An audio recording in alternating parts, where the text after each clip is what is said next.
Hi, everyone. Today, me and Tete are going to be reviewing a comic together. This is Red Sun, or Superman Red Sun from 2003. And it's the comic version of the movie that we reviewed back in January, the 2020 movie. So, we're going to start this review by looking at a series of questions. The first question is, why did we start reading the Red Sun comic? So, I think for me, the reason I wanted to read it was that I originally saw some images of it, and I was very struck by the excellent artwork, the design, and some of the scenes looked truly compelling and dark.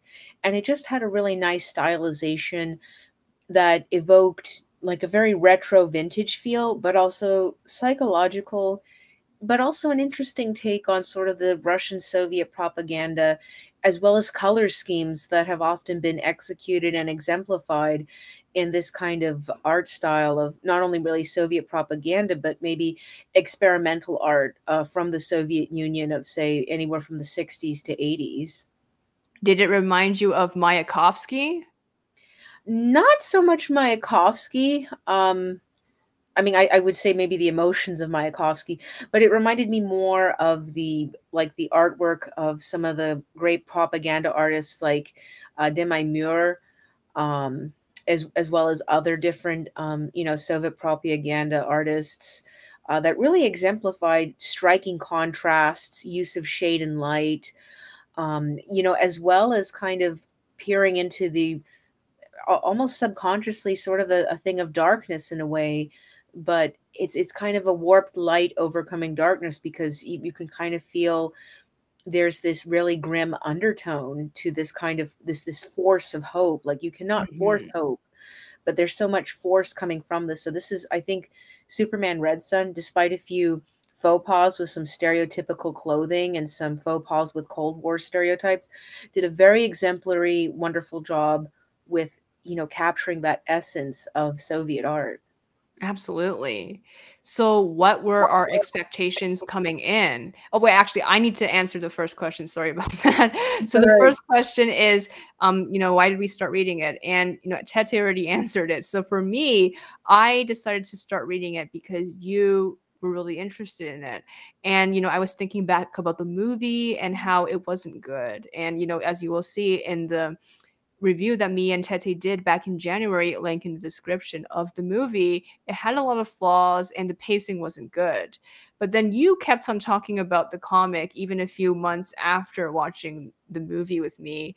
And, that made me think more about the comic and I looked it up and the art looked pretty good. And, I was reading more Superman, due to your suggestions. And I was thinking about whether Red Sun would be better than some of the other Superman stuff I've read, such as, Kingdom Come, which I also reviewed recently. And unfortunately, I did not like that because I thought it was very convoluted. And there wasn't really any reason for him to be a dictator other than him not liking the new metahuman society and, the whole tragedy with Lois's death, which felt very ham-fisted to me. It was very ham-fisted. Just a quick thing for Kingdom Come. There were a lot of flaws in that story. Concept-wise, it could have been brilliant. Some of the art was very, very good. Some of the scenes were very good. But overall, as a complete execution of the story and characterization, as well as having the payoff that we expect in a good story, I'm afraid Kingdom Come did never arrived. Yeah, but there are some similarities between Kingdom Come and this story because not only does Superman become a dictator in both of them, but the ending, as we will explore, has some similarities in that Superman doesn't ever get any consequences. He never pays for the Exactly. bad things he does. Exactly. We were cheated out of a good, traditional literary Russian death. I wanted something that would make me bawl like a baby, like I'm reading Tolstoy or Solzhenitsyn at midnight. Right. So what was our expectations? For me, I was not expecting a lot because I thought this would be pretty much like the movie, so very convoluted, too minimalistic. Like, there would be one line and then suddenly we jump to another scene, which I don't like because it just feels like we're zipping through the story with no emotional impact or analysis. I think for me, I had equally low expectations. However, my expectations were just a tad bit higher because I had some knowledge having seen most of the motion comic series. And again, I was really struck by the beauty of the stylized art, the fact that the artist knew how to kind of capture that essence of, Soviet propaganda art, as well as some of Soviet cinematography. Some of the things felt like, reminded me of Andrei Tarkovsky stuff to a degree, a little bit, Mhm. um, with a little bit of Eisenstein thrown in. But on the other hand, I was very scared for the story, and I thought, are we going to have the same kind of nonsense that we had in the movie? And it did not. It delivered solidly, and there was a lot of good connections, and it was a solid structure. I mean, except for the conclusion. Right. So that moves on to our next question, which is what did we like the most about this comic book? How did the positive points compare to the movie version? I think what I liked the most out of it was, well, first of all, the art. The characterization was more solid. Superman owned his own narrative. We do get intervals of Lois's point of view as a Greek chorus who feels she's a key figure in witnessing this, but she's not overall so powerful as to change or influence the events, although she does carry some influence to a degree. So we had very good characterization of Superman, very good characterization of Lois, very good characterization of Luther, as well as another character which was not in the movie, Pietor. Um, and so these were all very good, solid, point of view and perspectives from these main players. And I think that's what strengthened the strength of the story. But also, these characters felt very fleshed out, despite being in, if you will, like a space opera, if you will, with a lot of political, undertones and overtones. I think they felt very realistic, and I certainly like the strength and force of Superman. He definitely kind of embodies, if you will, kind of a dangerous ideal of, the ideal Soviet man, or a Superman, Mhm. really, which is, I think, Mhm. very cosmic, in a way. Right. As for me, what did I like the most about it was the structure. As I've talked about in my review for Kingdom Come, I am someone who wants a structured narrative. I don't like it when characters or creators or anyone who is directing or creating a film or movie or comic book just zips through a narrative and expects us to get everything, especially when, you are not part of the fandom. I mean, I get it that you are creating works specifically for a set of fans, but when there's no structure, when they're just throwing facts at you and they expect you to understand what's going on, and the real meat of the story gets reduced to one or two sentences, while all the fan service is like 5 or 6 pages, it's not good. It's confusing. It's not entertaining, and it really ruins the story because the more important scenes should be given more time, right? Exactly. The more important scenes should be given more time. There should be time allowed to flesh things out. More scenes, more panels that reveal the character as well as their personality, which is very vital. That, I think, is what needs to be done for good, solid characterization. It's like F. Scott Fitzgerald said, character is everything. Character is story, character is everything, and that is what should matter, no matter what medium you're writing, but especially for comics where it suffers the most. Absolutely. I liked how Red Sun doesn't just assume that you know what's going on and they actually explain things to you. And, we get to hear Superman's own voice as a character, which makes him feel like an actual person, not just something to move the narrative forward, which I felt he was in Kingdom Come. And that's one of the reasons I also don't like Kingdom Come. Because there was no narration. It was just all rushed and, this pompous, purple prose, biblical stuff at the beginning. And then suddenly, we see all these heroes and then we're inundated with too much information and a disjointed narrative. Exactly. Kingdom Come suffers from a disjointed narrative. and it's just a mishmash collage of events and plots. And like I said, the execution failed. Concept good, execution bad. Right. And the movie of Red Sun, I felt had a little bit of that as well, but not as bad. I just felt like the parts with Brainiac really didn't feel like it was part of the story. It just felt like, oh, we have to put Brainiac in, because he's the ultimate villain and we want a showdown or something. But fortunately, in the comic version of Red Sun, I didn't feel like that. I felt Brainiac felt like a natural part of the story. He didn't feel like he was just shoehorned in for fan service or an Easter egg or just to have a big fight at the end. Because the fight wasn't really that epic. The focus was on Superman's realization on what he has become, which I really enjoyed. That was a good psychological tidbit rather than just focusing on, oh, we have to defeat this enemy and, all this convoluted stuff that leads up to it.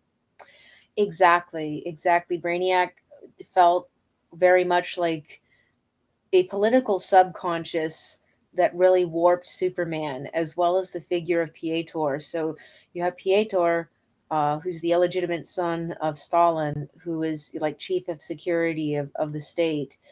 And you have Brainiac, and these two figures are pulling apart Superman and warping him even more. He's already on the path of being distorted by ideology and this, expansion of a political idea through very atrocious means. And you just see him further get warped and distorted to the point where it's only at the very end he has that very singular kernel of conscious where he kind of remembers originally what he wanted to do and who he wanted to be and what he wanted to Mm-hmm. accomplish for Utopia, but it's too late. He's done too much Mm-hmm. damage. He can never atone for that. Exactly. So, what didn't we like about Red Sun? That ending, that Yes. ending, It that was mostly epilogue, the ending, because I mean, for the movie, there's an endless list of things to talk about there what we didn't is. like, but for Yeah. the comic, it's not that much. For me, it's just some of the stereotypes. For example, I did not like seeing that fuzzy hat so much. I'm so tired of Ushankas. I'm Nobody sick of the wears Ushanka Ushankas. as well. It just No, keeps on reminding me of South Park, not Russia. Because if you it actually wasn't. look at stuff from that time, people didn't wear that or at No, all. Yeah, I mean, it just nobody feels wore like an Ushankas. American stereotype. Nobody wore Ushankas. Maybe a random guard stationed in Siberia somewhere, but not an official in the Kremlin. Definitely not Batman. Batman's not going to I wear a know. Ushanka Why over was he his wearing ears. that? I hated that. It was so stupid. It did not fit the rest of his outfit. It did not. I would. I mean, I don't think. Here's the thing: in communist Russia, Batman would not be wearing an outfit like that. I think he would wear something that would make him blend in with civilians, Exactly. Yeah. disappear. Anarchy, baby. Um, but Ushankas, okay, some of the Cold War stereotypes, like focusing on statues and self imagery. Like, yes, I know they've got a dozen, thousands of statues of Stalin and Lenin and Marx and Engels and all the other big shots. The only statue I support is Mayakovsky because he's beautiful to look at. But I only found two. Um, I would probably steal the statue if I were to get access into the city. I'm like, what's that American tourist doing? Oh, she's stealing Mayakovsky's statue. Um, Mhm. but I did not like that. I would have liked more, also a little bit more accuracy with the naming. Mary and Jordan, why? Those are not names. Maybe Maria or Masha and Georgi. Maria and Yeah. Georgi. Where did that come from? That was so random. I was like, Yeah, what? Jordan does not exist in, I don't know, maybe now because everybody wants foreign names or something, but not back then. Give them real names like Maria and Georgi. I know. Okay, I mean, it was 2003, so I guess Wikipedia didn't exist back then, so it was more difficult, but still. Many thanks to the guy who runs the Dubacor website. Thank you for giving us all those names. um, True. But yes, besides the Cold War nonsense, one thing that we both didn't like was the ending. And Okay, guys, if you want to hear it, I will do a quick summary of it, and it is spoiler, so spoiler alert. So what happens after Brainiac's ship is taken out to outer space? Basically, Superman decides to leave the USSR because he thinks he ruined everything, and then Luther kind of just takes over, and then he kind of helps everyone become really great, and then he extends the lifespan of, I think, himself and some other people, or maybe others as well, or maybe everyone. I don't know. Humanity. Humanity, right? So everyone becomes 800 years old, and Luther dies when he's 800, and there's this narration about how his descendants, they just kind of took up his mantle and they started, really like basically creating all this amazing technology for the world, and they wiped out cancer and all these other diseases. And then their name just becomes more and more shortened with every generation. So Luther becomes Luth or something, and then suddenly it becomes L. So then, all these people's name becomes like Jor-El and Kal-El, which leads us back to the beginning, which is, Kal-El slash Superman's parents in the faraway future of Earth, sending him back in time to save him from impending doom because their Earth is going to get swallowed by, the expanding sun, the red sun. So that's That's where we get the name. It's not just because he's a communist, but because, it was a red sun that drove his parents to send him back in time. the double entourage. And yes, and the little spaceship could not land in Kansas. Instead, it landed in the Ukraine on a collective farm, which interesting. I mean, I honestly feel like Superman's character might work better in this setting because he is a socialist, but doesn't really work as dictator. I'm not going to go into that. That's a whole other conversation. It works good for this character because this character for me is an entirely new character. But it feels like such a cop out to have all this convoluted stuff and not have him pay. So this is like a time paradigm. This is why the Terminator exists. Right. Like, and also I don't really like how it's a loop. So there's also no consequences because every time, he saves the earth, he's just going to go back to space, and then Luther's going to take over, and then all these generations pass all again, once again, and then the baby is born, and then he's sent back in time again, and this happens all over again. So there's no consequences. He never gets to face any consequences for all of these people that he's done harm to throughout so many lifetimes, right? So many Exactly. loops, and he never gets any consequences. He He never doesn't gets any die. No, consequence. if he dies, this loop would not happen, right? I mean, yes, because there's no, I mean, unless there's a weird variable, like if we want to follow like Terminator logic, first Terminator Brilliant, um, where somebody is successful in killing him, and we have that coup de grace, but if it's just going to follow the same timeline and there's no variable like the butterfly effect planted in place, then we don't get that. I mean, I guess the main thing to think about is it's just the fact that they send their baby back in time, and it's the same thing over and over again. But you know what? It actually makes it interesting because now it says he's not an alien. He's actually just a really, really advanced Earth human being. So kind of fascinating because aside from Snyderverse, I never really liked the idea of him being an alien. I never thought of it like that. But Yeah. overall ending, it denied us that classical literary tradition. If you're reading an epic Russian work, somebody has to have a thematic death that explores the ethics and morality of their own life, which in turn makes us question our own collective society. We were denied that. We were denied that heart wrenching, thought provoking death like you would see in Tolstoy or Sholokhov, or, even the moral questionings of, like, say, Solzhenitsyn. We were denied that because we could have seen this in graphic novel form. But no, instead, we get an explosion and then all this utopian insanity and then a time loop. Yeah, just way too much. So you have to have a little bit of convolutedness, right? It can't be a comic if there's no convolutedness. I don't Just know. like freaking KC, Kingdom It Come. makes me so mad. It really does. It could have been.